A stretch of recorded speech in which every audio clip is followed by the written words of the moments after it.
Hola navegantes, yo soy Maggie y les doy la bienvenida a este viaje peculiar.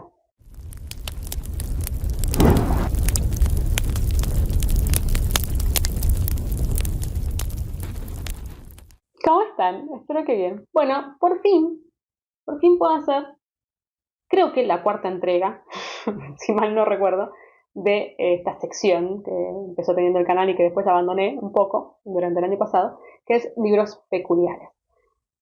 Bueno, los que me siguen hace mucho saben que a mí me gusta particularmente estos libros que son raros, que son difíciles como de etiquetar, que o son experimentales o son, sí, extraños, ¿sí? Por eso les llamo libros peculiares.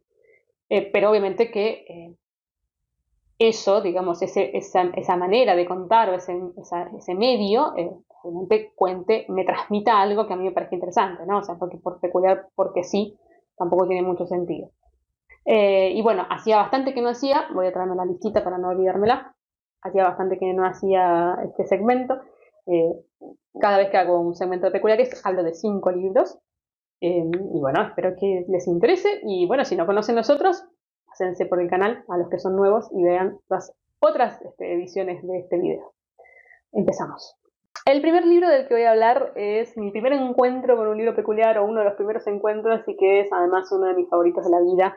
Amo este libro. Es Historias de cronopios y de famas del escritor argentino Julio Cortázar.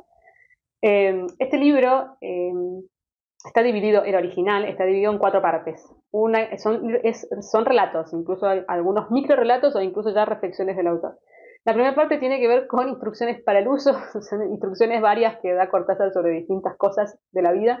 Después otra que tiene que ver con ocupaciones raras, que ya el título lo dice todo.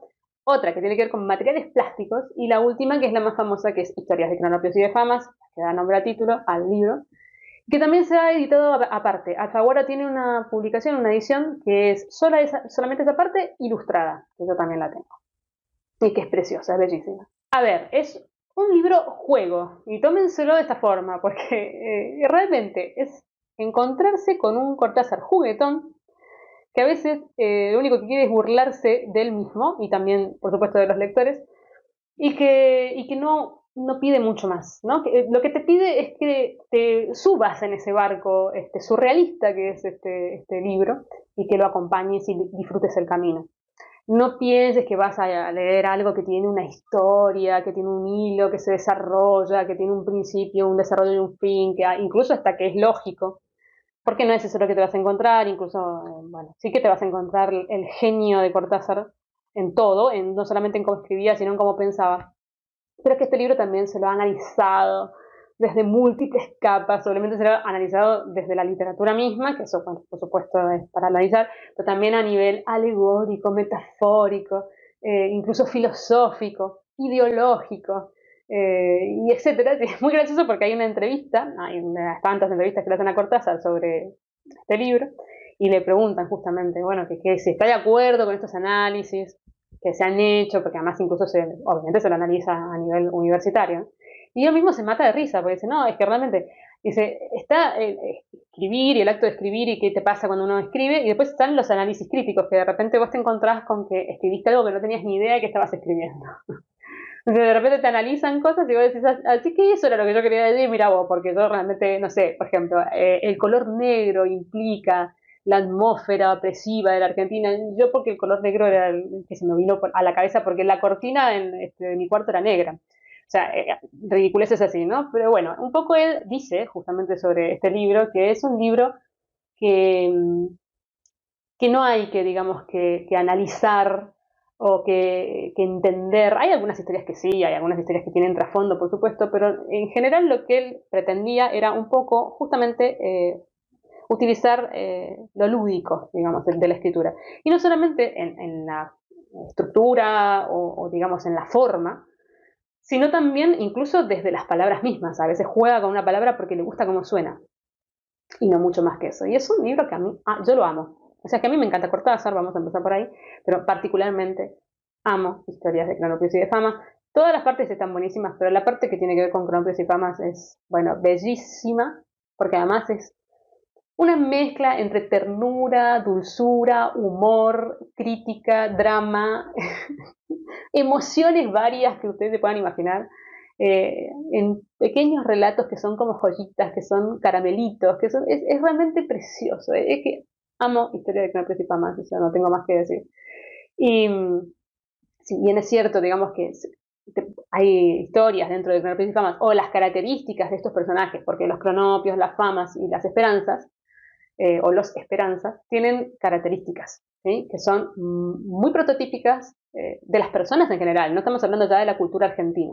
Es cierto que ciertas cosas que cuenta están muy ligadas a la historia argentina y a la idiosincrasia argentina, pero después uno puede extrapolarlo a cualquier lado.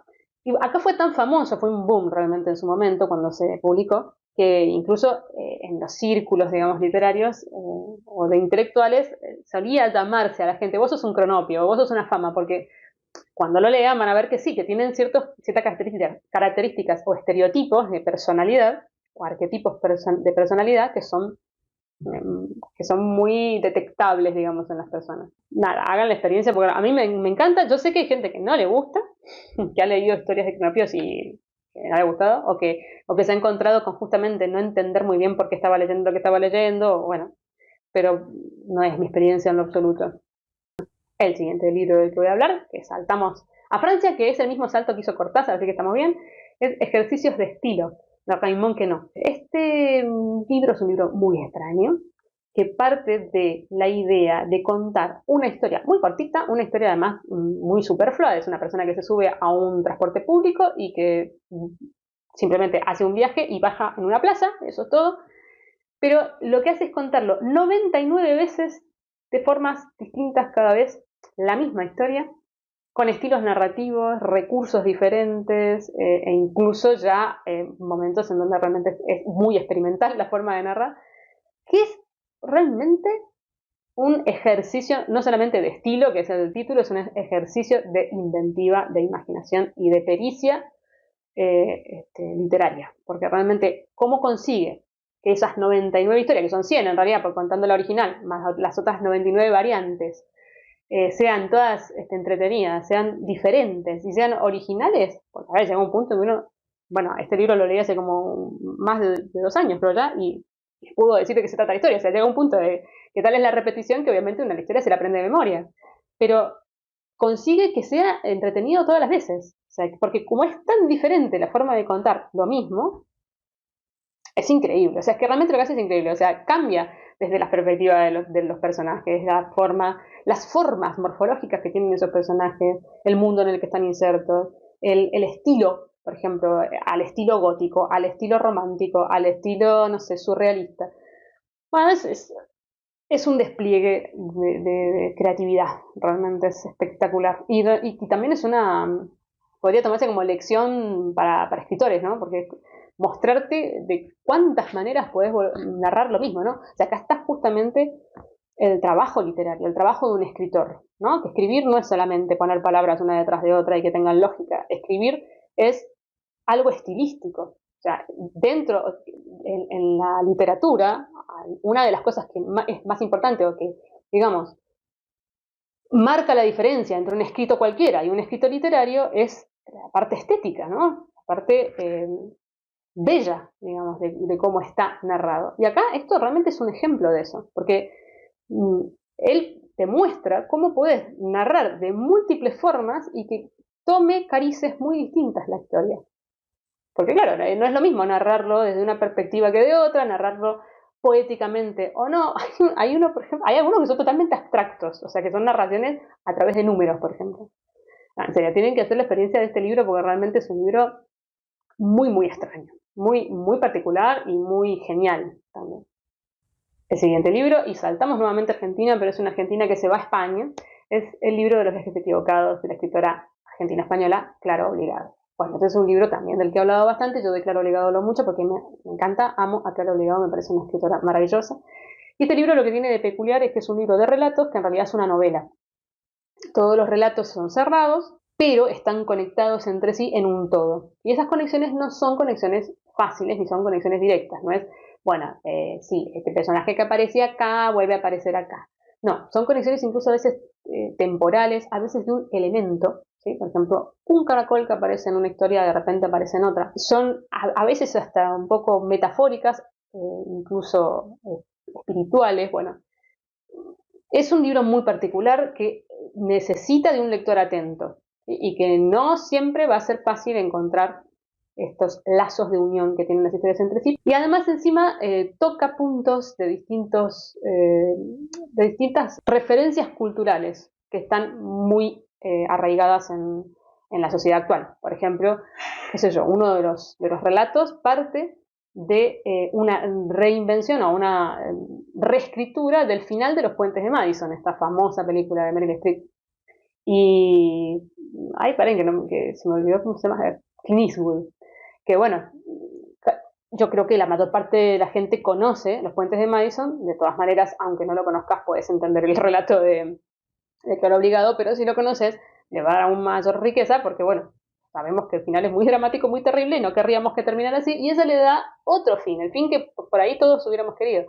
Pero a lo mejor ese fin no era el fin real, el verdadero o el fin bueno. Entonces tiene esos guiños constantemente a la cultura, a referencias, y encima esta trama que parece realmente como una especie de urdimbre que te entrelaza todas las historias para realmente convertirlas en un todo, hace que el libro sea peculiar en cuanto a la estructura, en cuanto a la forma de narrar, en cuanto a cómo hace para ella romper con la idea de lo que es un relato versus una novela. Es además encima magníficamente escrito, porque escribe que es una maravilla. No hay un solo relato que sea poco interesante, en mi opinión, porque vuelvo a decir que esto es totalmente personal. O sea, el objetivo es decir que es una gran escritora y que es increíble lo que hace a nivel estructural y cómo rompe con ciertas cosas y bueno, y cómo reconstruye, digamos, desde el punto de vista literario la novela o el cuento. Y después está lo subjetivo de me interesa o no me interesa lo que estoy leyendo. A mí me interesa muchísimo. El siguiente libro vamos a hacer un salto bastante grande porque nos vamos a África, al Congo. Y es el caso de Memorias de Porcospín, del escritor congoleño Alain Mabanckou. En realidad está radicado en Francia ahora, pero bueno, originalmente es del Congo. Bueno, este libro es un libro peculiar, ¿por qué? Porque primero la cosmogonía africana es peculiar, para nosotros obviamente, pero bueno, pasa que uno no conoce realmente las costumbres, las tradiciones y la mitología africana, o de ciertos lugares de África, ¿no? Porque África es muy grande. Entonces se hace interesante por eso el hecho de que es algo que es distinto a lo que has leído normalmente. Pero además, en el caso de este, es peculiar por el protagonista, porque la persona, el ser que cuenta esta historia es un puercoespín. Y no es un puercoespín cualquiera, sino que es un animal animado, justamente, eh, que está unido espiritualmente con un ser humano. Ellos tienen una tradición, los congoleños, o una leyenda que dice que los seres humanos tienen almas gemelas, por decir, en los animales. Y pueden ser positivas o negativas, dependiendo de las características, obviamente, psicológicas o de alma que tenga ese ser humano. En el caso de este puercoespín es un alma afín, digamos, de una persona que es mala, por lo tanto, él es un animal malvado, que esta persona además lo utiliza para cosas muy terribles. Y entonces, en realidad, la historia te cuenta un poco de cómo llegó a ser justamente el espíritu animal de esta persona, pero además es una especie de alegato, digamos, que está haciendo el Prokofiev justificando por qué tuvo que hacer ciertas cosas en las cuales él no estaba de acuerdo, pero que no tenía más remedio porque estaba ligado a esta persona. Bueno, es un libro muy extraño, muy extraño por justamente la voz narradora, pero además, bueno, con muchísimo humor. Bueno, Mabanckou, yo lo he nombrado varias veces, habla mucho de que también que es ser un escritor africano. Entonces, también esto está en su literatura. Pero más allá de eso, bueno, el libro es muy entretenido y es raro, es un libro realmente extraño en su historia y en cómo la narra. Y el último libro es un viaje de vuelta, un retorno a casa y me voy a Perú, con Proces apátridas de Julio Ramón Ribeiro. ¿Por qué lo considero peculiar? Porque es un libro, el mismo Ribeiro lo decía, que tenía una patita en cada lado y que al final no era de ninguna parte, por eso es que era apátrida. Porque es una mezcla entre ensayo por un lado, autobiografía, autoficción, relatos ficcionales, intentos de escribir algo ficcional y terminar, bueno, como saliendo, cruzando esa cuarta pared, como le llaman, en literatura, o sea, saliendo del libro y tomándose a sí mismo como escritor y explicando por qué es que esto no funcionó o por qué no terminó de escribir esa historia. Reflexiones de Ribeiro de distintas cosas, Está, digamos, tomado de distintos momentos de su vida en donde vivió en distintos países, parte que vivió en Perú, pero también parte que vivió en el extranjero, las reflexiones que hace con respecto a eso, la época en que vivió en París, que no fue una época feliz para él, porque también estaba mal de salud, reflexiones sobre la muerte. Es extraño. Es un popurrí, un rejunte, digamos, de escritos que él fue haciendo a lo largo de su vida y que fue dejando como en un cajón porque no encontraba dónde ponerlos o porque no seguía escribiendo sobre ellos o porque, bueno, no le parecía suficiente como para hacer un libro. Bueno, y terminan siendo un libro en sí mismo, que son estas prosas, digamos, porque habla mucho y reflexiona mucho sobre justamente el acto de escribir y qué significa escribir literariamente o no, y qué significa comunicar a través de la palabra, y lo importante que es eso, ¿no? Entonces no le llama ni siquiera novela, no le llama relatos, le llama prosa, apátridas, justamente porque no tienen un lugar en donde estar, o sea, no pertenecen a nada. Y bueno, y lo que tiene de impresionante es que Ribeiro escribe como los dioses. O sea, que lo que sea que escriba, sea autoficción, sea ensayo, sea ficción, justamente, sean, no sé, pensamientos colgados por ahí porque iba por la calle y de repente reflexiona sobre algo, todo está maravillosamente escrito. Con una poesía, con una fuerza, con además unas reflexiones. Era una persona muy a ver, era una persona amarga, ¿eh? O sea, es un libro que te va a dejar un poquito tocado, porque es bastante cínica su mirada, pero además es una persona que, bueno, la vida no le fue fácil y que tiene una mirada muy derrotista con respecto a muchas cosas. Entonces, bueno, lo que reflexiona pasa por ese filtro, pero qué reflexiones que tiene, una cosa impresionante. Tiene un tipo que tiene una cabeza, y cuando a vos te parece interesante la persona que está hablando sobre sí misma, que te parece interesante lo que piensa, que te parece interesante él, pues te va a parecer interesante lo que leas. Y si no, no. Así que también hagan la experiencia, como digo siempre, hagan la experiencia y después me cuentan. Bueno, y hasta aquí hemos llegado con esta cuarta edición de Libros Peculiares. Espero que les haya gustado, edición 2024. Y por supuesto que me comenten si han leído alguno de estos libros y por favor, acá particularmente que me comenten si tienen libros peculiares que me quieran recomendar, obviamente que les hayan gustado mucho, ¿no? No por recomendar, no. Que sean cosas muy queridas por ustedes, así, bueno, también se me amplía la posibilidad, que es lo más importante. Nos estamos viendo en el próximo viaje.